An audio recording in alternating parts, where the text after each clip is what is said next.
لا حول ولا قوة إلا بالله العلي العظيم.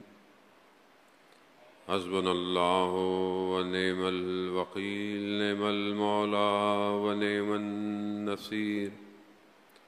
أعوذ بالله من الشيطان الرجيم. بسم الله الرحمن الرحيم. الحمد لله الذي يؤمن الخائفين وينجي الصالحين ويجزع المستكبرين ويهلك ملوكا ويستخلف آخرين. والصلاة والسلام على رسول الثقلين محبوب رب المشرقين والمغربين جد الحسن والحسين نبینا سیدنا بالقاسم محمد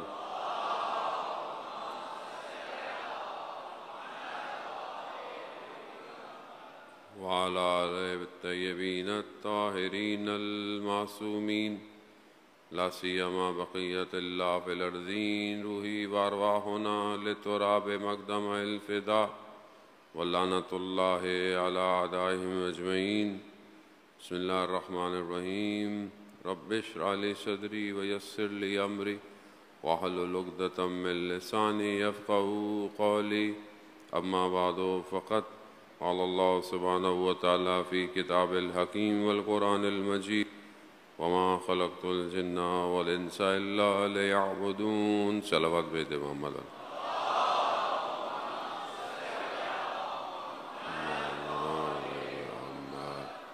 عزیزاران سید الشہداء، ماہ محرم الحرام کا یہ کارواں تیزی سے اپنی منزل مقصود کی طرف بڑھ رہا ہے. ہر آنے والا دن ہمیں ہمارے امام کے قریب کر رہا ہے. خود ہمیں اپنا محاسبہ، اپنے آپ کو اسکروٹنائز کرنا بڑا ضروری ہے کہ ہم اپنے آپ کو ہر سال کی طرح دیکھا کریں کہ ہم پچھلے سال امام کی معرفت کتنی رکھتے تھے اور اس سال ہماری معرفت میں کتنا اضافہ ہوا. اور یہی سفر ہمیں اس قابل کرے گا کہ ہم اپنے امام کی خدمت میں پہنچ سکیں. امام کو ماننا آسان ہے، امام کی ماننا مشکل کام ہے، کیونکہ وہاں پر انسان کو اپنے آپ کو اس دنیا سے کاٹنا پڑتا ہے کہ جو اتنا آسان نہیں ہے. ہر آدمی کہیں نہ کہیں کسی نہ کسی وجہ سے پھنسا ہوا ہے، گرفتار ہے. یہ مجلس یہی ہمیں ایک اپرچونٹی دیتی ہے، ہمیں ایک آپشن دیتی ہے کہ ہم اپنے آپ کو اپنی دنیا سے الگ کریں اور امام کی خدمت میں پہنچیں. اور یہ جو ہم یہاں بیٹھتے ہیں اس میں بھی ہمارا کوئی کمال نہیں ہے، یہ کمال خود سید الشہداء کا ہے. یہ کمال خود ان کے اپنے سجدوں کا ہے جس نے ہمارے قلوب کو بھی جوڑا ہوا ہے. امام تک پہنچنے کے لیے میں نے آپ کی خدمت میں عرض کیا کہ سوسائٹی کی ضرورت ہے، معاشرے کی ضرورت ہے، ایک امت سازی کی ضرورت ہے. اور اس تک پہنچنے کے لیے انفرادیت یعنی انڈیویجول اپنے آپ پر کام کرے اور پھر اس کے اثرات اپنی سوسائٹی پہ مرتب کرے. کوئی شخص یہ نہیں کہہ سکتا کہ میں کچھ کروں نہ کروں، میری کوئی ذمہ داری نہیں ہے، ایسا کچھ نہیں ہو سکتا. سوسائٹی کشتی کی طرح ہے، ایک پورا سسٹم ہے. ایک شخص بھی اگر اس میں کوئی ایک ایسا عمل کرتا ہے جس سے کشتی میں پانی آنا شروع ہو جائے، کشتی ڈوبنے کا خطرہ ہے. تو اگر میں خدا نہ خواستہ کوئی ایسا عمل کر رہا ہوں کہ جو انسانیت کو نقصان دے رہا ہے، جو سوسائٹی کو نقصان دے رہا ہے، ہو سکتا ہے ایک شخص بولے کہ مثلا میں کچھ گناہ انفرادی ہیں، انسان خود کرے، اکیلا کرے، خدا اس کا حساب، خدا سارے چیزوں کا حساب کرتا ہے. لیکن ایک شخص کا گناہ ایسا ہے کہ بس وہ الگ تھلگ کرتا ہے. کچھ گناہ معاشرے کو اثر انداز کرتے ہیں، معاشرے کو لفلک. مثلا معاشرے میں بہت زیادہ جھوٹ بولا جائے. وہ یہ جھوٹ بولنا میرے ذات کے لیے شاید ہو سکتا ہے میں نے جھوٹ بولا، لیکن معاشرے میں ہر کوئی جھوٹ بول رہا ہو. تولنے میں جھوٹ، بیچنے میں جھوٹ، بات کرنے میں جھوٹ، معاملات میں جھوٹ، تو یہ پورے معاشرے کے لیے یہ گناہ جو ہے وہ عذاب بن جائے گا. معاشرے میں رشوت ہو، معاشرے میں کرپشن ہو، معاشرے کے اندر فساد اخلاقی ہو. جیسے کوئی خاتون کہے کہ میں بے حجاب ہوں، وہ میرا اور اللہ کا معاملہ ہے، لیکن اس کا ایک کا بے حجاب ہونا کئی لوگوں کو گناہ کی طرف بھی ملوث کر سکتا ہے. سیکولر معاشرہ تو یہ کہتا ہے بھائی لوگوں کو یا خود مردوں کو اپنی نگاہوں کو کنٹرول کرنا چاہیے. خوب اس میں کوئی شک نہیں ہے، حیا کا تعلق انسان کی باطن سے ہے، حیا باطن میں ہوتی ہے، لیکن اس کا اظہار ظاہر کرتا ہے. اگر کوئی با حیا شخص ہے تو اس کا ظاہر بھی اس کا اظہار کرے گا کہ ہاں یہ شخص با حیا ہے. تو یہ بہت ضروری ہے کہ انسان بہرحال، تو یہاں آپ یہ نہیں کہہ سکتے کہ میں کچھ بھی کروں معاشرے میں کوئی فرق نہیں پڑے گا، ایسا نہیں ہے. آپ معرفت حاصل کریں، آپ نیکی کی طرف بڑھیں، لیکن زمین آپ کو گریوٹی کی فورس نیچے کھینچے گی، کھینچ رہی ہے. تو گناہ، دنیا کے رابطے، دنیا کی کنیکشنز، مال اور دولت، یہ سب انسان کو کھینچنے کے لیے. حلال اپنی جگہ پر ہے، ضرورت اپنی جگہ پر ہے، لیکن اگر آپ ہم ان چیزوں سے جڑے رہیں گے تو پھر آہستہ آہستہ انسان اسی دنیا میں غرق ہو جائے گا، امام تک نہیں پہنچ پائے گا. تاریخ گواہ ہے، انبیاء، قرآن، داستانیں گواہ ہیں. کتنے لوگوں نے نبیوں کا ساتھ دیا، کتنے لوگوں نے ائمہ کا ساتھ دیا. کیوں نہیں ساتھ دیا وہ بھی آپ کے سامنے. عبرت کسے کہتے ہیں کہ انسان گزشتہ سے میسج لے، عبرت لے کہ میں وہ کام نہ کروں. بہت سارے لوگ ایک راستے سے آ رہے ہیں، راستہ خراب ہے، گڈھے ہیں، گاڑی کو نقصان ہو رہا ہے یا دیر ہو رہی ہے. خوب انسان پوچھتا ہے کہ آپ کہاں سے آئے، تو وہ کیا کہتا ہے بھائی یہاں سے مت آئیے گا. اس کے باوجود اگر آپ آ جائیں تو آپ نے عبرت نہیں لی اس کے پیغام سے. عبرت یہی ہے کہ میں اس جگہ سے نہ گزروں. تو تاریخ کے جو واقعات ہیں، خاص طور پر کربلا کے اطراف کے جو واقعات ہیں، بصرہ کے حالات، کوفہ کے حالات، مکہ کے حالات، یہ حالات کیا ہیں؟ یہ عبرتیں ہیں کہ کیوں نہیں لوگوں نے امام کا ساتھ دیا. کیوں نہیں؟ امام کو پہچانتے نہیں تھے کیا؟ پہچانتے تھے. جانتے نہیں تھے؟ جانتے تھے. کوفہ تو مولا متقیان کی حکومت کا پائے تخت تھا، کیپٹل تھا. پھر کیا ہوا؟ یہ چیزیں جہاں پر ہم صرف ایک فیکٹر نہیں ہے کہ جس سے آپ معرفت حاصل نہیں تھی، نہ، بہت ساری چیزیں انوالو ہیں. جہاں انسان کا اپنا نفس ہے وہاں پر دشمن بھی ہے، دشمن کی پلاننگ بھی ہے، دشمن کا کام بھی ہے. ان ساری چیزوں کو کاٹ کر بھی اگر کوئی امام تک پہنچا ہے تو اس کا مطلب ہے کہ وہ اپنے امام کی معرفت صحیح رکھتا تھا، اس نے اپنے عمل کو اپنے امام سے جوڑ کے رکھا تھا. جس دور میں ہم زندہ ہیں یہ دور آخر الزمان ہے. کوئی تاریخ، کوئی ڈیٹ معین نہیں ہے ہمیشہ کی طرح، لیکن انہم یرونہ بعیدا ونراہ قریبا، وہ آپ کو دور دیکھتے ہیں مگر میں آپ کو قریب دیکھ رہا ہوں. یہاں قربت ضروری ہے امام تک جانے کے لیے.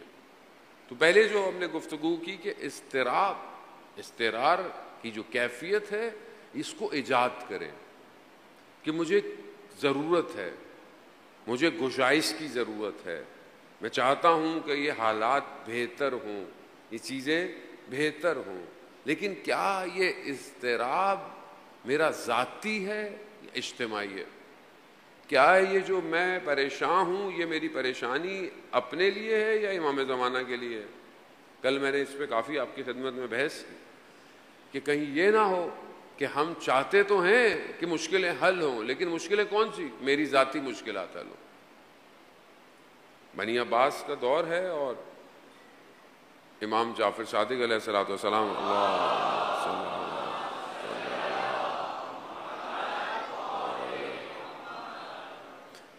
امام کے اطراف میں لوگ ہیں. وہ جب دیکھتے ہیں کہ بنی عباس کے لوگ زندگی گزار رہے ہیں ظاہری طور پر اچھی زندگی، یہ وہ، تو کہا مولا مطلب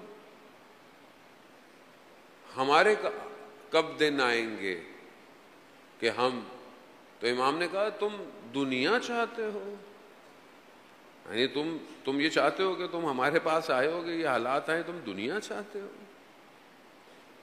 قرآن میں بنی اسرائیل جب حضرت موسیٰ کے ساتھ ہے اور جب جو ہے وہ قارون کے خزانے کو دیکھتی ہے تو قرآن اس طرف نشاندہی کر رہا ہے کہ انہوں نے قارون کے خزانوں کو دیکھ کر حسرت بھری ہے، حسرت۔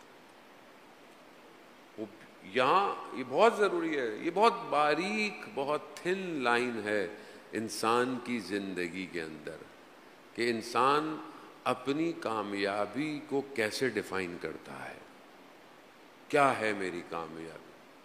تو یہاں پر اضطراب ضروری ہے، پہلے اس بے چینی کو پیدا کریں کہ آپ کو مجھے ضرورت ہے، اگر آپ نے پیدا کر لی اس کی بارگاہ میں دعا کریں۔ دعا مومن کا اصلاح ہے، دعا کے ذریعے ہی سے بدل سکتے۔ بنی اسرائیل جس مشکل میں تھی انہوں نے دعائیں کر کر کہتے ہیں کہ کئی سال پہلے منجی کو طلب کیا ہے۔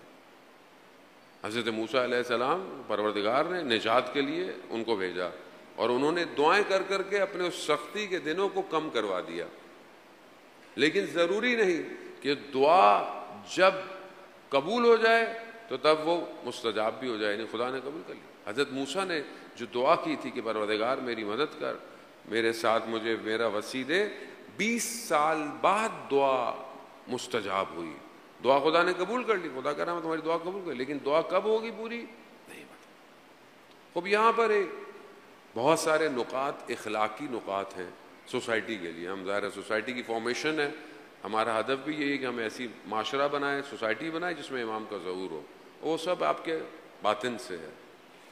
انسان جب دعا کرتا ہے تو کچھ جہت ہیں دعا کو قبول ہونے کے لیے۔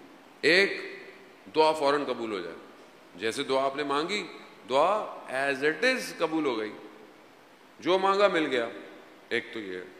دوسرا، خدا آپ کی دعا کو جو آپ نے مانگی ہے قبول نہ کرے مگر اس سے بہتر آپ کو دے۔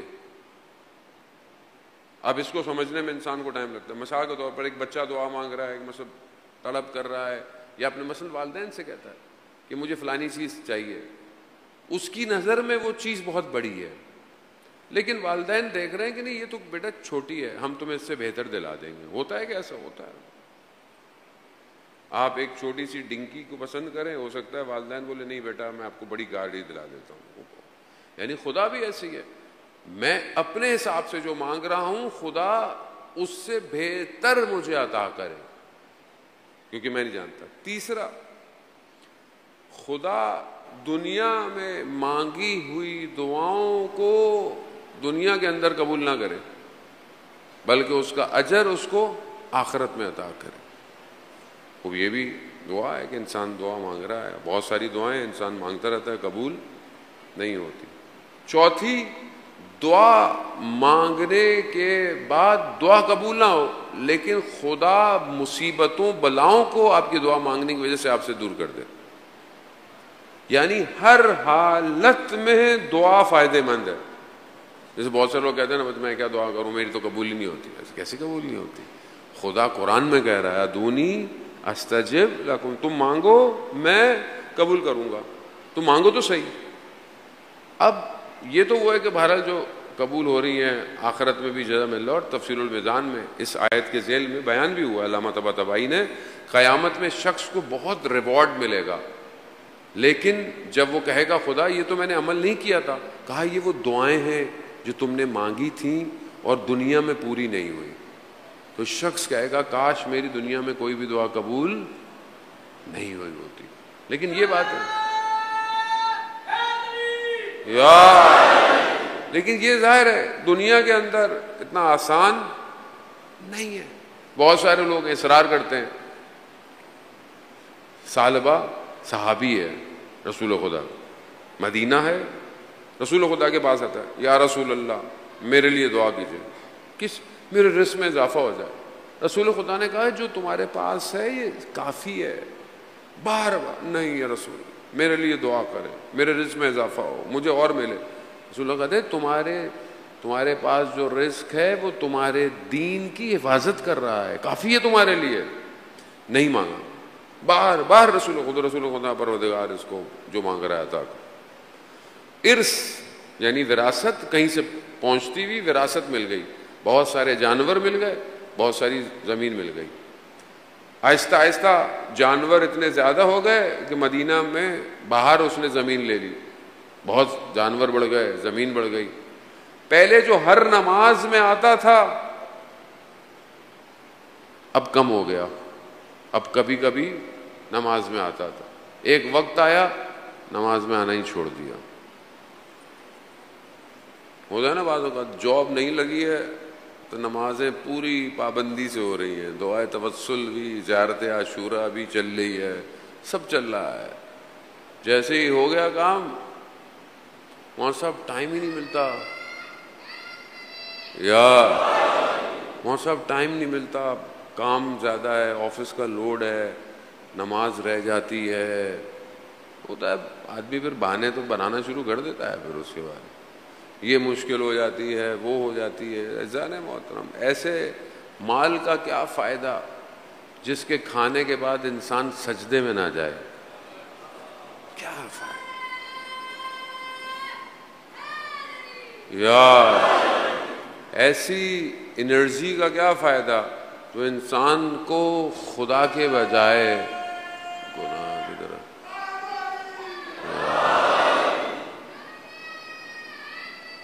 یار ویسے یار صلوات بھیجتے محمد والے محمد.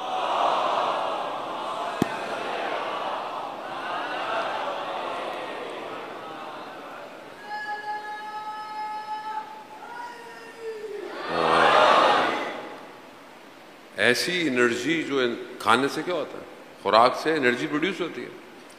آپ جو انرجی پروڈیوس کرتے ہیں، ایسی انرجی کا کیا فائدہ کہ جو بندگی کے بجائے گناہ کی طرف لے کے جائے. خود سوچا کرے انسان.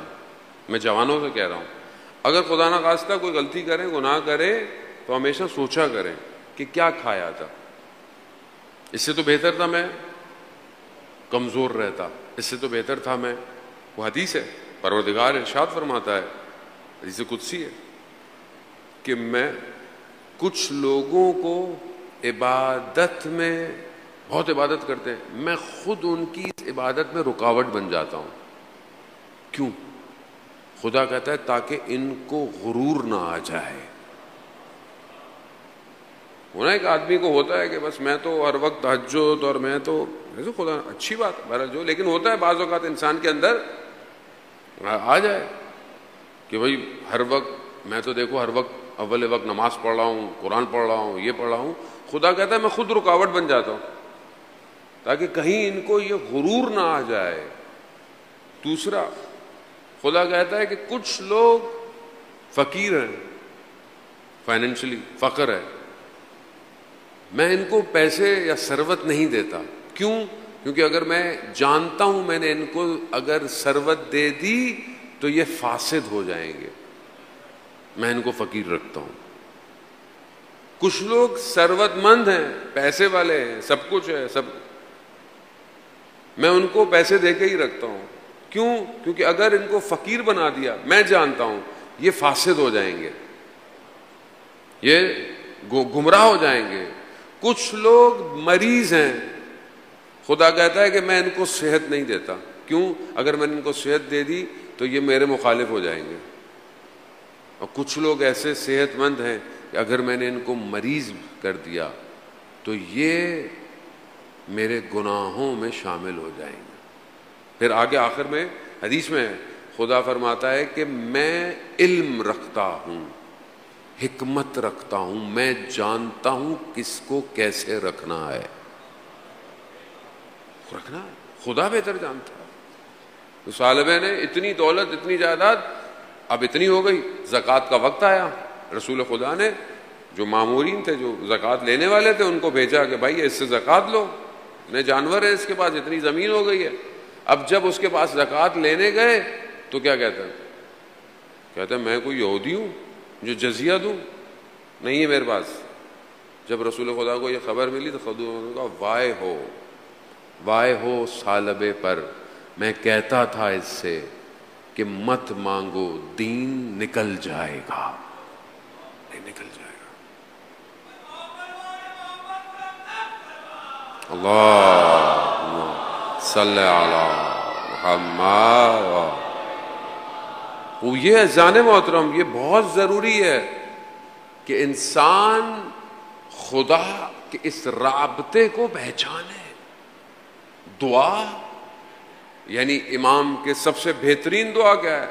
علماء کیا کہتے ہیں، مہاراجے کیا کہتے ہیں؟ وہ پہلی دعا کیا ہونی چاہیے؟ امام کے ظہور کی، امام کا ظہور ہو. اب یہ دعا کیا وجود سے ہو رہی ہے؟ اور جب آپ کسی چیز کے لیے دعا مانگ رہے ہیں تو آپ خود اور میں کیا تیار ہونے کی کوشش میں ہیں؟ کیا یہ دعا واقعاً میرے عمل سے نظر آتی ہے؟ مثال کے طور پر ایک بچہ دعا کر رہا ہے، پروردگار مجھے فلانے ٹیسٹ میں، انٹری ٹیسٹ میں پاس کر دے، مجھے مثلا میڈیکل یونیورسٹی جانا ہے، انجینئرنگ یونیورسٹی جانا ہے، مجھے یہ پڑھنا ہے، جو بھی دعا کر رہا ہے.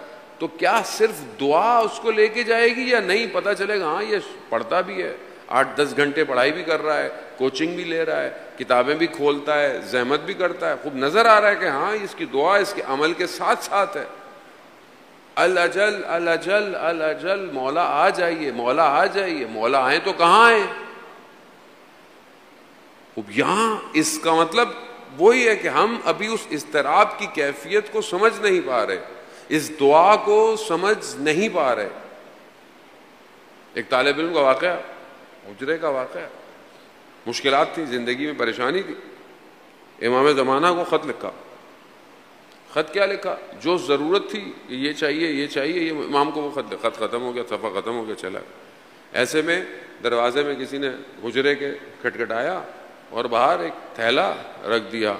عالم دین تھے، دیکھ دیا. کہا اپنی ذاتی ضروریات کے لیے امام کو مت پکارا کرو، یہ لو یہ لے لو. امام نے حوالہ بھیج دیا. مطلب تم یہ نہیں کہ امام سے توسل نہیں کرو نا، لیکن تڑپ ہے تو پھر امام کی وجہ سے ہونی چاہیے. اب کربلا میں جو لوگ آئے تھے خالص تھے، خالص. کوئی ڈگری لینے نہیں آیا تھا، کوئی تمغہ لینے نہیں آیا تھا، حتیٰ جنت بھی نہیں چاہیے تھی ان کو، نہیں چاہیے تھی. جنت تو دکھا دی تھی امام نے شب عاشورہ، جنت تو دکھا دی تھی، یہ تو جنت مقام ہے، آپ لوگ جاؤ. کیوں نہیں گئے؟ اگر جنت چاہیے تھی تو چلے جاتے. نہیں، صرف خدا کی خاطر، خدا کی رضا کی خاطر، خدا کی حجت کی اطاعت کی خاطر. بس امام کی معرفت تھی انہیں. یہ حجت خدا ہے، یہ ہے روئے زمین پر خدا کا نمائندہ. یہ ہے تو زندگی ہے، یہ نہیں تو زندگی کچھ بھی نہیں ہے. کچھ بھی مل جائے نہیں چاہیے جنت. روایات کہتی ہے روز محشر قیامت میں جن لوگوں کو جنت خود اپنی طرف کھینچ رہی ہوگی، کون ہے؟ اصحاب امام حسین ہے. جنت کہے گی ہماری طرف تو نگاہ کرو، مگر وہ کہیں گے ہماری جنت حسین ہے. وہ یہ فارمولا سمجھ میں کیسے آئے گا؟ جب تک انسان اس مقصد کی طرف بڑھے گا نہیں بڑھے گا. خوب اس کیفیت کو ایجاد کریں اذان محترم، صرف کہنے سے نہیں پڑے. اس کو محسوس کریں کہ اضطراب کیفیت دعا میں ہے نہیں. پورے ہفتے میں کوئی ایک دن، کوئی ایک لمحہ ایسا ہو کہ میں جب دعا مانگ رہا ہوں، عبادت کر رہا ہوں، کچھ کر رہا ہوں، میرے اندر کچھ چینج ہونا چاہیے. وہ جو لذت عبادت میں، مناجات میں ہے، اس کو حاصل کریں. امام تک نہیں پہنچ سکتے کہ آپ بولے میری زندگی میں عبادت نہ ہو، میری زندگی میں تفکر نہیں پہنچ سکتے. امام تک وہی پہنچے ہیں کہ جو ان کی واقعاً عبادت جتنی بھی تھی لیکن خالص تھی. اور یہ عبادت کو محسوس کرنا ضروری ہے. پہلی رکاوٹ تو یہ دنیا ہی ہے. میں تو اپنی بات کر رہا ہوں، آپ مجھ سے بہتر نماز پڑھتے ہیں. یہاں میں تو نماز بھی شروع کرتا ہوں تو میرا دھیان میرے موبائل پہ ہوتا ہے. وہ بھی سامنے رکھا ہوا ہوتا ہے. اگر سائلنٹ کر دیا تو وہ ہلنا شروع کر دیتا ہے. اب ذہن میں آ رہا ہے پتہ نہیں کس کی کال ہے. یعنی اس کا مطلب ہے کہ میں تو چند منٹ کے لیے بھی ڈسکنیکٹ نہیں ہو رہا. وہ خیالات اپنی جگہ، وہ جو آتے ہیں نماز میں، نماز کے، وہ اپنی جگہ ہے، لیکن کیا میں کچھ دیر کے لیے ڈسکنیکٹ ہو رہا ہوں؟ آیت اللہ قاضی طباطبائی رضوان اللہ تعالی علیہ جب نماز تہجد پڑھتے تھے نجف میں، شہر سے باہر جاتے تھے، 1 گھنٹہ تہجد کی نماز پڑھتے تھے، اور کہتے تھے جب میں تہجد کی نماز پڑھتا تھا تو میں دنیا کے شوروں سے منقطع ہو جاتا تھا اور مجھے عرش کے ذکر سنائی دیتے تھے. یہ لمحہ ہم نہیں کہہ سکتے ہم آیت اللہ قاضی بن جائیں، ہم آیت اللہ بہجت بن جائیں، لیکن کچھ تو ہو زندگی میں. جو تھوڑی بہت نماز ہے وہ تو صحیح ہو، مناجات ہے وہ تو صحیح ہو. آہستہ آہستہ دیکھیں، ہارڈ ویئر ضروری ہے، بدن صحت مند ضروری ہے، طہارت ضروری ہے، جگہ کا پاک ہونا ضروری ہے، لباس صاف ہونا ضروری ہے، لیکن اس کے بعد باطن کا پاک ہونا ضروری ہے. آپ باہر سے دشمن سے لڑیں، اچھی بات ہے، مضبوط ہوں، لیکن اندر سے ضعیف ہوں، اندر سے کمزور ہوں، کیا کریں گے آپ؟ آپ کی سرحدیں مضبوط ہوں لیکن دشمن آپ کے اندر ہو، منافق آپ کے اندر ہو، پھر کیا کریں گے آپ؟ ابھی جیسے پاکستان نے بہرحال یہ چند دن جو بنیانم مرصوص کے نام سے جو بہرحال آپریشن شروع کیا، بہرحال مضبوطی تھی، مضبوطی دکھائی. اگر خدا نہ خواستہ اندر سے پرابلم ہوتی، اندر سے ضعیف ہوتے تو پھر کیا ہوتا؟ لیکن اندر سے قوم بھی یکجہت، قوم نے بھی اپنے آپ کو مضبوط کرایا. اور ظاہر ہے بعض اوقات سرحدوں پہ ہمیں نظر نہیں آ رہا ہوتا کہ بہرحال کوئی نہ کوئی اپنے خون سے سرحدوں کی حفاظت کر رہا ہوتا ہے. ہم بہرحال اپنی نارمل زندگی گزار رہے ہوتے ہیں، اور یہ ہر جگہ ہے، یہاں پہ بھی ہے، پاکستان میں بھی ہر جگہ ہے کہ کس طریقے سے بھائی لوگ صبح شام جاگ رہے ہوتے ہیں اور ہم سو رہے ہوتے ہیں. لیکن کیوں؟ کیونکہ باہر مضبوط ہے، لیکن اگر باطن ویک ہو، اندر سے کمزور ہو، تو یہ جو سرحدیں ہیں یہ ظاہری دشمن سے تو روک رہی ہیں، لیکن اندر دشمن گھس چکا ہے. سب سے بڑا دشمن ابلیس، اس کے بعد اس کا پورا سسٹم. اب بعض اوقات ہمیں بڑے بڑی چیزیں، میں پہلے بھی کہ بڑے بڑے میزائل بم نظر آتے ہیں، لیکن جو معاشرے میں بم پڑ رہے ہیں، برائیوں کے، بے حیائی کے، رشتوں کے خراب ہونے کے، یہ ٹی وی میڈیا، یہ سب سوشل میڈیا، اس میں جو آپ دیکھ رہے ہیں. اب جیسے اب خبریں سننے کو ملتی ہیں بہرحال کے مطلب ابھی یہ کسی یہاں پہ یونیورسٹی میں سبیل لگی ہوئی تھی اور اس کو مطلب جیسے ہٹا دیا اور ساری چیزیں. اب یہ یونیورسٹی میں ناچ گانے ہوں، کانسرٹ ہو، کوئی کچھ نہیں کہے گا. سبیل امام حسین لگی ہے تو ہٹا دو.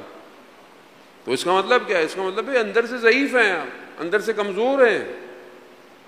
معاشرہ آپ کے سامنے ہے، جو معاشرے میں چیزیں ہو رہی ہیں. تو کیا یہ معاشرہ امام کو پہنچے گا یا نہیں پہنچے گا؟ یہ کیسے صحیح ہوگا؟ کبھی سوچا آپ نے؟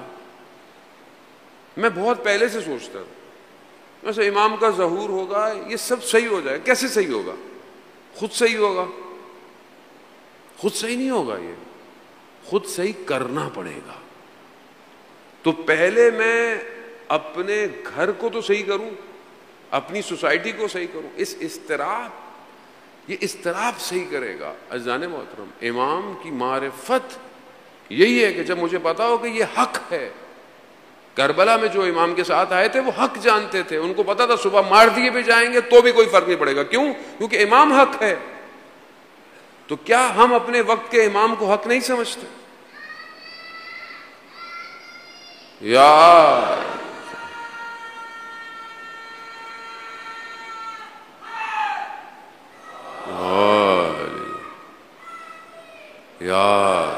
وزانے ہوتے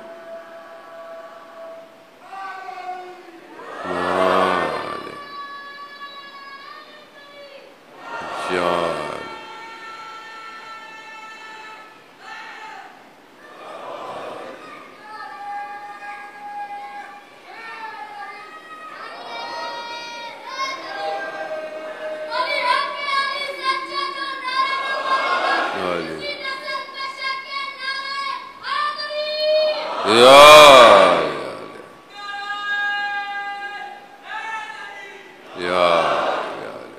صلوات بھیجے محمد والے صلی علی محمد والے محمد.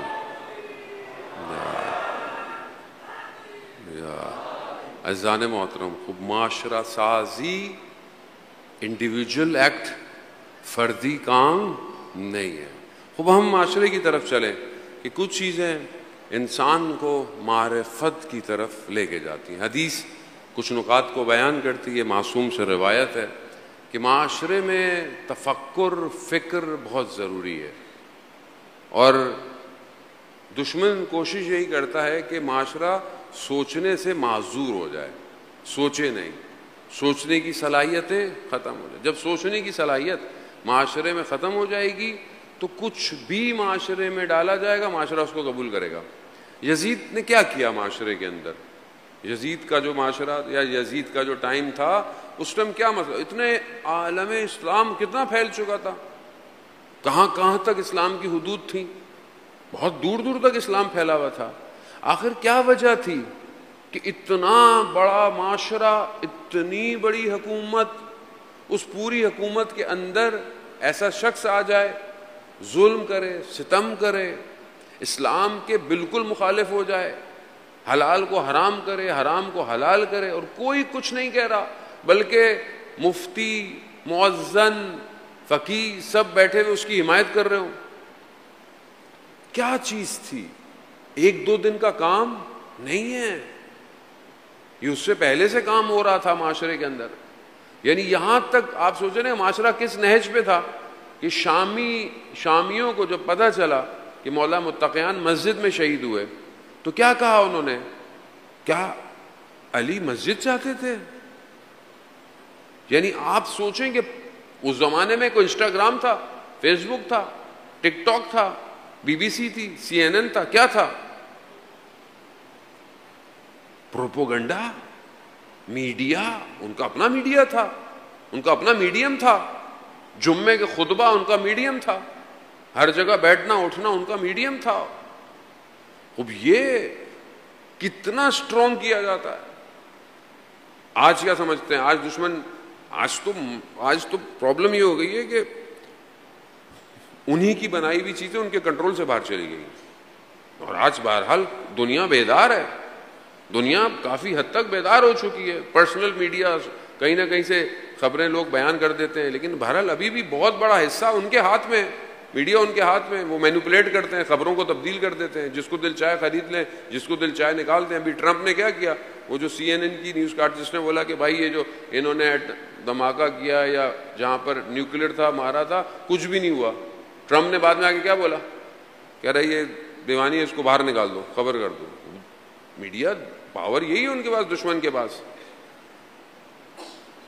مگر باقی لوگ کیا کر رہے تھے اس زمانے کے اندر؟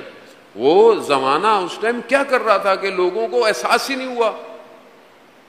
خود مدینہ میں جو ہے وہ سید الشہداء مدینہ چھوڑ کے چلے گئے، لوگوں کو احساس نہیں ہوا. حج میں امام احرام جو ہیں وہ ہٹا کر چھوڑ کر جو ہے وہ واپس چلے گئے. خوب کیوں نہیں؟ کیا چیز تھی سوسائٹی کے اندر کہ جس نے قوم کو ہلنے نہیں دیا؟ مسجدیں تھیں، نمازیں تھیں، روزے تھے، سب کچھ تھا. وہاں بولیں گے دین نہیں، سب کچھ تھا. اب یہی ایک چیز کہ سسٹم اندر سے قوموں کو سلا دیتا ہے. برائی، بے حیائی، اس کو جو ہے وہ آپ آگے کی طرف لے کے جائیں، آگے کی طرف لے کے چلیں، برائی کو آگے بڑھائیں، بے حیائی کو آگے بڑھائیں. آہستہ آہستہ کیا ہوتا ہے؟ کیوں مسلمان اسپین تک آئے، اندلس تک آئے اور اس کے بعد ناکام ہو گئے؟ تھوڑا سا آگے رہ گیا تھا، یورپ ختم ہو جاتا آگے. کیوں؟ برائی، معاشرے میں برائیوں میں پڑ گئے. انہوں نے دیکھا کہ کس طریقے سے انہوں نے جو ہے وہ خواتین کو فوجوں کے درمیان میں بھیجا، اور قوم ذہن جب معذور ہو جائے سوچنا چھوڑ دیتا ہے، تفکر ختم ہو جاتا ہے. آج ہمارا معاشرہ کیا کر رہا ہے؟ آج ہمارا میڈیا، ڈرامے، social media, Netflix, Instagram. ٹھیک ہے آپ مجلس سن رہے ہوں گے، نوئے دیکھ رہے ہوں گے، سارے کام، لیکن کتنے سنتے ہیں آپ؟ کتنی دیر سنتے ہیں آپ؟ کتنی ریلز آپ کو جو ہے وہ ان ساری چیزوں کی آتی ہے. میجورٹی کیا ہے؟ خود آپ کا اپنا معاشرہ، سوسائٹی کے اندر جو آپ کے یہاں پروگرام ہو رہے ہیں، چیزیں ہو رہی ہیں، لگ رہا ہے کہیں سے مسلمان معاشرہ ہے. فلسطین غزہ میں بم پھٹ رہے ہیں، لوگ جنازے اٹھا رہے ہیں. ہمارے یہاں یونیورسٹی کالجز میں خود جنیوا کی یونیورسٹی کے باہر نان مسلم کو دیکھا، وہ لیٹے ہوئے تھے احتجاج میں غزہ کی، اور یہاں ہمارے ملک کی یونیورسٹیوں میں ناچ گانے ہو رہے تھے. قوم بیدار ہو رہی ہے، دنیا بیدار ہو رہا ہے، یہ کام ہو رہا ہے اور ہم سمجھ ہی نہیں رہے اس بات کو. اور آپ پھر بولیں گے امام کا ظہور ہو جائے. امام کا ظہور کون سی یونیورسٹی میں امام کو دعوت دیں گے؟ کیا یونیورسٹیاں ایسی ہیں؟ ضروری نہیں ہے یونیورسٹی کا. آپ بولیں گے اسلامی یونیورسٹی، نہ، یونیورسٹی کوئی بھی ہو، ماحول یونیورسٹی کا، کلچر یونیورسٹی کا، اٹھنا بیٹھنا. جب تک میں خود نہیں چاہوں گا صحیح ہونا، میں کیسے معاشرے کو صحیح کروں؟ کس طرح میں صحیح کروں معاشرے کو؟ نشہ عام ہو گیا. بچے سے پوچھ لیں، وہ آپ کو سب بتا دے گا، آئس، میتھ، پتہ نہیں کیا کیا. آپ تو اتنے بڑے بڑے اسکینڈل ہیں آپ کے یوٹیوب پہ، میں نام نہیں لینا چاہتا، کراچی کے. کیوں؟ کوئی کیئر ہی نہیں کر رہا. مافیا اپنی جگہ، جو بیچ رہا ہے اس کا اپنا کام ہے. آپ بولے جی بکنا رک جائے، آنا رک جائے، لیکن وہ تو پھر کہیں نہ کہیں اور سے آ جائے گا. لیکن خود جو مصرف کر رہا ہے، جو یوز کر رہا ہے، وہ صحیح کیوں نہیں ہوتا؟ اس کو کیوں نہیں صحیح کرتے آپ؟ خود جب بندہ اپنے وجود کو یہ سمجھ لے کہ یہ اس کے لیے نقصان دہ، اس کی کیوں نہیں مارکیٹنگ معاشرے کے اندر؟ کہیں بل بورڈ لگا ہے پورے شہر کے اندر نشہ حرام ہے؟ کوئی بل بورڈ لگا ہے کہ نشہ انسان کو نقصان دیتا ہے، صحت کے لیے بھی دیتا ہے؟ کہیں لکھا ہوا ہے کہ نشہ انسان کو بغیرت بنا دیتا ہے؟ کوئی بل بورڈ لگا ہے شہر کے اندر؟ بیٹا ابھی تھوڑی دیر کے لیے چپ ہو جاؤ، بعد میں نعرے مارنا. یہ کون سمجھائے گا معاشرے کو؟ پھر آپ بولیں قال امام صادق پڑھیں، قال امام باقر پڑھیں، قال رسول. کیسے پڑھیں قال رسول اللہ؟ کس عمل ہو رہا ہے قال رسول اللہ؟ خدا قرآن میں کہہ رہا ہے، رسول خدا کو کیا کہہ رہا ہے؟ اقیموا الصلاۃ، نماز قائم کرو. نماز قائم کا مطلب نماز پڑھنا نہیں ہے اکیلے کھڑے ہو کے مسجد کے اندر. نماز قائم کرو، برپا کرو، یعنی حکومت قائم کرو نماز کی. اور جب حکومت نماز کی قائم ہوگی تو وہ جو حرام ہے وہ حکومت میں تھوڑی ہوگا. ہر چیز حرام ہو رہی ہے. زیادہ بات کرو تو آپ کو بھی کوئی لے کے چلا جائے، اڑا کیا بات کرے. اسلامی معاشرہ ہے جانے. اگر تو کافر معاشرہ ہوتا، یہودی معاشرہ ہوتا، نان مسلم معاشرہ ہوتا تو آدمی کوئی اور بحث کرتا. اسلامی معاشرے میں اگر سارے وہ کام ہو رہے ہوں جو اسلام میں نہیں ہے تو پھر کون سا معاشرہ ہے؟ پھر آپ کس یزید کو برا بھلا بول رہے ہیں؟ وہ یزید جو خود کہتا تھا میں حلال کو حرام، حرام کو حلال کر رہا ہوں. آپ 61 ہجری کے یزید کو لان تان کر رہے ہیں. اور آج کے یزید کون ہے؟ آج کے یزید کو بولیں. جان محترم، جب تک خود برائی کو روکیں گے نہیں، برائی نہیں رکے گی. اگر تو خوف ہے اپنی ذات کے لیے تو پھر امام کے کاروان میں شامل نہیں ہوتے. جو شامل ہوئے تھے ان کو نہ تلواروں کا ڈر تھا، نہیں، وہ شمشیریں رقص کرتی رہیں اور وہ گردنیں دیتے رہے. ان کو کوئی خوف نہیں. خون دے دیا، خون دے رہے ہیں. آج قوم کے جوان بے گناہ اسیر جوان کون لوگ ہیں جو بے گناہ اسیر ہیں؟ آج کتنے خانوادے جن کے 10 سال سے بچے بے گناہ. غلطی کیا تھی ان کی؟ ایک قوم اسلام کا دفاع کرنا یہ غلطی ہے، یہ گناہ ہے. اگر گناہ بھی ہے، غلطی بھی ہے، پیش کیا جائے، عدالت میں لایا جائے، بات کی جائے، ٹرائل کیا جائے. لیکن گمشدہ ان ماؤں کا، ان بہنوں کا، کسی کا کوئی مر جائے بندے کو پتا ہوتا ہے اچھا ہے، لیکن پتہ ہی نہیں ہے. مگر قوم کو یہی نہیں پتا کہ وہ لوگ کیوں تھے، لوگ کیوں ہیں. قوم بیدار نہیں، بیدار ہی نہیں. قوم، میں خدا نخواستہ آپ کو نہیں کہہ رہا، تو ہماری اپنی زندگی میں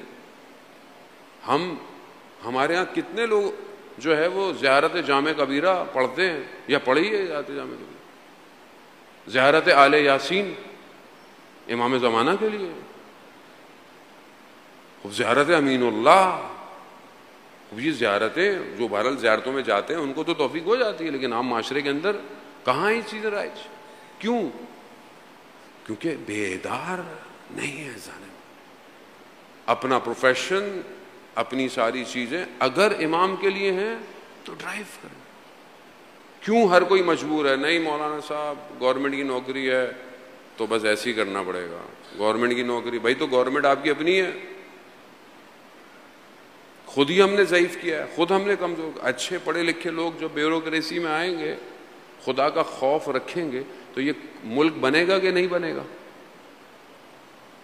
کیونکہ ہم فرصت سے فائدہ اٹھانے والے لوگ ہیں. بس پولیس نہیں کھڑی ہوئی سگنل توڑ دو، وہی قوم ہے نا. پولیس نہیں کھڑی ہوئی، نکل جاؤ، چھوڑو نہیں موقع کسی کا. عزیزان محترم، الم یعلم بان اللہ یرا، مگر تم نہیں جانتے خدا تمہیں دیکھ رہا ہے. امام حسین، آپ یقیناً آپ بہت معتبر ہیں، آپ کے قلوب پاک ہیں، ورنہ امام حسین کی مجلس میں آنا عام آدمی کا بس نہیں ہے. یقیناً امام کریم ہے، ان کی کرامت.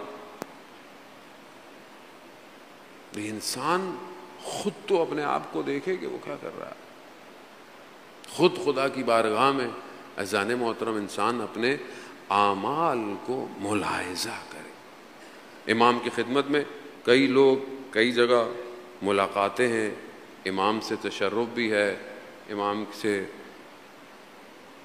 بہت سارے واقعات انسان بار بار بھی پڑھتا رہتا ہے، ریپیٹ بھی کرتا رہتا ہے. امام سے ملنے کے لیے ضروری نہیں ہے کہ انسان کی کوئی ہائی پوسٹ ہو، ہائی ڈیزگنیشن ہو، نہ، جو بھی ڈیوٹی کر رہا ہو انسان صحیح طریقے سے کرتا ہو. آیت اللہ شمس الدین اپنی کتاب میں واقعے کو نقل کرتے ہیں، کوٹ کرتے ہیں، بیان کرتے ہیں کہ ایک شخص حج پہ گیا، اصفہان کا امیر آدمی تھا، پیسے والا تھا، تاجر تھا. جیسے ہی زمانے میں لوگ پیدل جاتے تھے، کشتیوں پہ جاتے تھے، لمبے سفر تھے، تو وہ گیا عراق سے ہوتا ہوا کوفہ کے قریب پہنچا تو بہرحال اس کے مال کھو گیا، اس کا کوئی مایوس ہو گیا، نہ آگے جا سکتا تھا نہ پیچھے. مسجد سہلا سے کوفہ کی طرف بڑی نا امیدی میں چل رہا تھا. خدا ہم سب کو کوفہ کی زیارت نصیب فرمائے. اچانک سے بہرحال اس نے توسل کیا مولا سے کہ مولا میری مدد کیجیے، میرے پاس کچھ نہیں. اچانک سے امام کی سواری آئی. امام نے کہا پریشان لگتے ہو؟ کہا نہیں مولا کوئی پریشانی نہیں ہے، کچھ نہیں ہے، بہرحال آپ آ گئے. کہا نہیں پریشان لگتے ہو؟ کہا مولا وہ مال کھو گیا ہے حج پہ. امام نے آواز دی، حالو، ایک شخص کا نام لیا. اچانک سے گھوڑا سوار نمودار ہوا. امام نے کہا اس کو حج پہ لے گئے، اس کا مال کھو گیا، اس کو واپس لے. امام چلے گئے. اس شخص نے اسے کہا کل فلانی جگہ پہ آ جانا. کہ وہاں پہنچا، اس کا سامان، اس کا جو مال کھویا تھا واپس لے. کہا اس کو کہیں رکھو، کسی مسافر خانے میں رکھو، اور پھر آؤ میں تمہیں حج پہ لے جاؤں. بلایا، سواری بھی سوار کرا، گھوڑا تیزی سے پہنچا دیا. کہا حج کر لو، سب کر لو. لوگ پوچھیں تم کیسے آ گئے؟ مت بتانا. بولا میں کسی اور راستے سے آیا تھا جہاں جلدی پہنچ گیا، حج مکمل ہو جائے واپس لے جاؤں گا. اس نے حج کی، واپس آیا. اس نے ڈرتے ڈرتے اس سے پوچھا تم وہی ہو جو اصفہان کے بازار میں ریڑھی چلاتا ہے، لوگوں کا مال لے کر آتا ہے؟ ڈرتے ڈرتے پوچھا.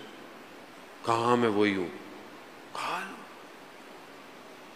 کہا مگر خبردار جب تک میں زندہ ہوں کسی کو بتانا نہیں، اور جب مجھ سے ملنا بھی تو ویسے ہی ملنا جیسے پہلے ملتے تھے. خیر یہ کیا چھوڑ گیا, لوگ ملنے آئے, حج کی مبارکباد دینے آئے, سب چلے گئے, یہ بھی ہے. کھڑا ہونے لگا, اس نے اشارہ کیا کھڑے نہیں ہونا, بیٹھے رہو بیٹھے رہو. کہا میں یہ کچھ پیسے ہیں, کچھ دن بعد 2 لوگ آئیں گے, میرا انتقال ہو جائے گا, ان پیسوں سے مجھے غسل کفن دے دینا. وہی ہوا تھوڑے دن. ابھی بھی وہ شخص اصفہان کے تخت فولاد قبرستان میں دفن ہے. ان کو کہتے ہیں رجال الغیب. یہ وہ لوگ ہیں جو امام کے ساتھ ہوتے ہیں لیکن عام لوگ ہوتے ہیں, عام زندگی گزارتے ہیں, اپنے عمل میں خالص ہوتے, نیک ہوتے. یہ جو انسان سوچے کہ نہیں میں کہیں بہت جگہ بیٹھوں گا, بہت بڑا مولوی بنوں گا, مجتہد بنوں گا, فلانا بنوں گا, امام کا کام ہوں گا, ایسا جو آپ کا کام ہے اگر آپ صحیح کرتے ہیں. تہران میں تولائیاں سینے والا شخص ہر ہفتے امام کی زیارت کرتا تھا, ہر ہفتے. تڑپ, اضطراب ہے. اگر میں چاہتا ہوں کہ امام مجھے شامل کریں تو میں آج سے ایسی زندگی گزاروں جیسے امام چاہتے ہیں. ابھی سے یہاں سے اٹھوں, اپنی گفتگو, اپنی کردار, اپنا اٹھنا بیٹھنا, اپنا کام, اپنی پڑھائی, والدین کا احترام, محلے کا احترام, ہمسایوں کا خیال, سب کچھ ایسے کروں جیسے امام چاہتے ہیں. یا تو میرا عقیدہ نہ ہو کہ امام مجھے دیکھ رہے ہیں, یا تو عقیدہ نہ ہو, امام کی خدمت میں اعمال پہنچتے ہیں. معرفت یہی ہے. معرفت کوئی بہت موٹی چوڑی کتاب نہیں ہے. لفظ ایسے نہیں ہے کہ انسان گھبرائے کہ میں کیا کروں گا. تفکر, فکر. یہ جو معاشرہ پریشر ڈال رہا ہے اس کو کاٹے, یہ جو برائیاں ہیں اس کو کم کرے, روکے. عبادت اور انسان بہرحال خدا کی طرف بڑھنے کے لیے اپنے آپ کو کسی مینٹور کے پیچھے, رول ماڈل کے پیچھے آگے چلے. اذان محترم, بہرحال وقت تیزی سے اپنے آخری ساعتوں کی طرف بڑھ گیا. امام کا ساتھ دینا, جس نے امام کا ساتھ دیا خدا نے اس کے مرتبے کو بلند کر دیا.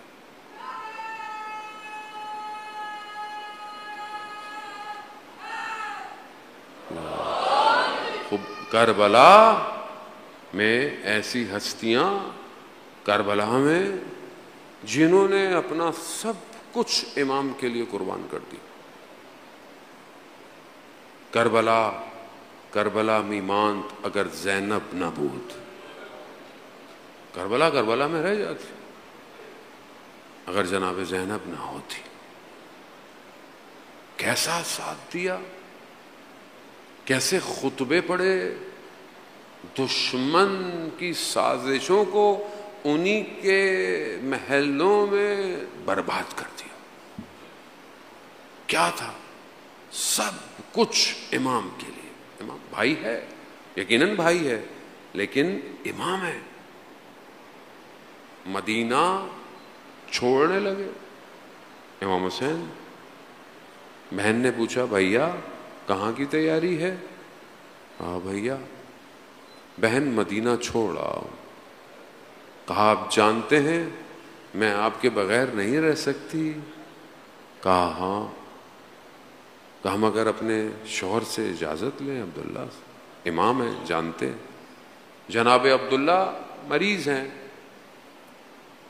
جناب عبداللہ کی خدمت میں جانتی ہے, آنکھیں بند کری ہیں, مریضی کی حالت ہے. بی بی کی آنکھوں سے آنسو ٹپکتے ہیں اور ان کی پیشانی مبارک پہ گرتے ہیں. آنکھ کھلتی ہے. کہا شہزادی آنکھوں میں آنسو؟ کہاں عبداللہ, بھائی مدینہ چھوڑ رہے ہیں. تو پھر آپ جانتے ہیں نا میں بھائی کے بغیر رہ نہیں سکتی. کہا ہاں ہاں بالکل جائیں آپ کو کون روک سکتا. کہا مگر یہ میرے 2 فرزند بھی لے جائیں, جب ضرورت پڑے تو امام پر قربان کر دیجئے گا. سوار ہوئی، سواریاں ہوتی ہیں، تیاری ہوتی ہے، کس شان و شوکت سے جناب زینب کو سوار کیا جاتا ہے۔ ذہن میں ہے نا آپ کے، ایک سواری مدینہ کی تھی، ایک سواری 11 محرم کی تھی۔ پکڑنے والا علی اکبر ہے، جناب عباس ہیں۔ مدینہ تو شان و شوکت ہے نا، محمل ہیں، پردے ہیں، رات کی تاریکی ہے، اور 11 محرم ہے۔ جناب زینب دائیں بائیں دیکھتی ہیں، کہیں عباس کا بدن ہے، کہیں علی اکبر کا بدن۔ اللہ، جس بہن کے 18 بھائی ہوں، اللہ اکبر، اللہ، اب یہ کمال ہے، یہ ہے عبادت، یہ ہے عمل۔ عقیلہ بنی ہاشم، عالمہ غیر معلمہ، علم ہے مگر شجاعت ہے، استقامت ہے۔ ضروری ہے یہ سارے عناصر ملیں تو زینب بنتی ہے، بہت ضروری ہے۔ وقت گزر گیا، روز عاشور آ گئی، شب عاشور بھی جناب زینب نے اپنے بچوں کو تیار کیا، بیٹا صبح دیر نہیں کرنا، اپنے ماموں پر قربان ہونا ہے۔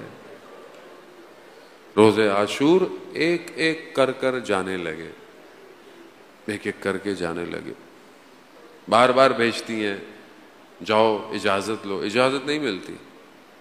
امام حسین بہن کو کیا دکھائیں گے چہرہ، کہتے نہیں، بہت اصرار کے بعد اجازت مل گئی۔ اون و محمد وہ بنی ہاشم ہے، حضرت عباس کے شاگرد ہیں، ایک میمنے پر ایک میسرے پر، دشمن کو الٹ پلٹ دیتے ہیں،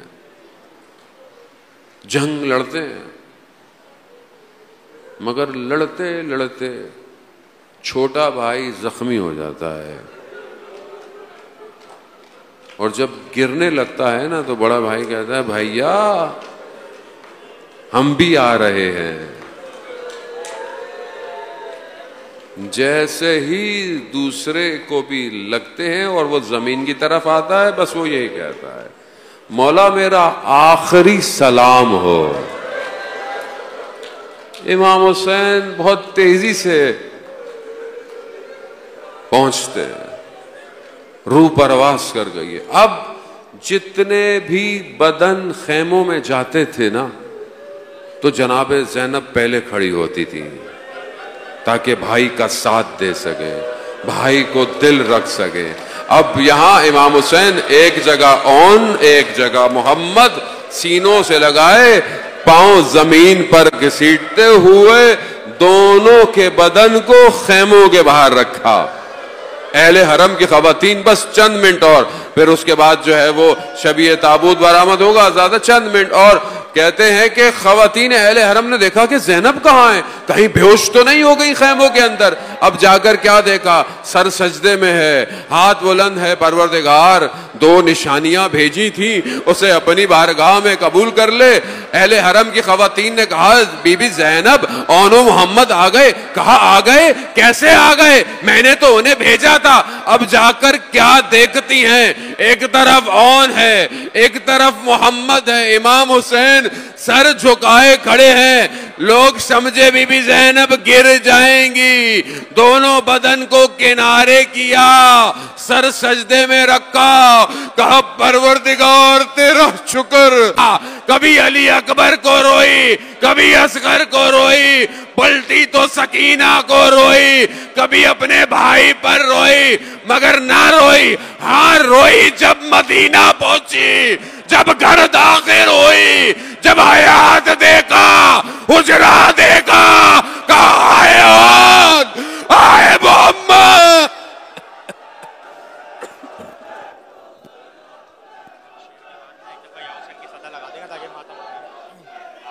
کہتی تھی زینب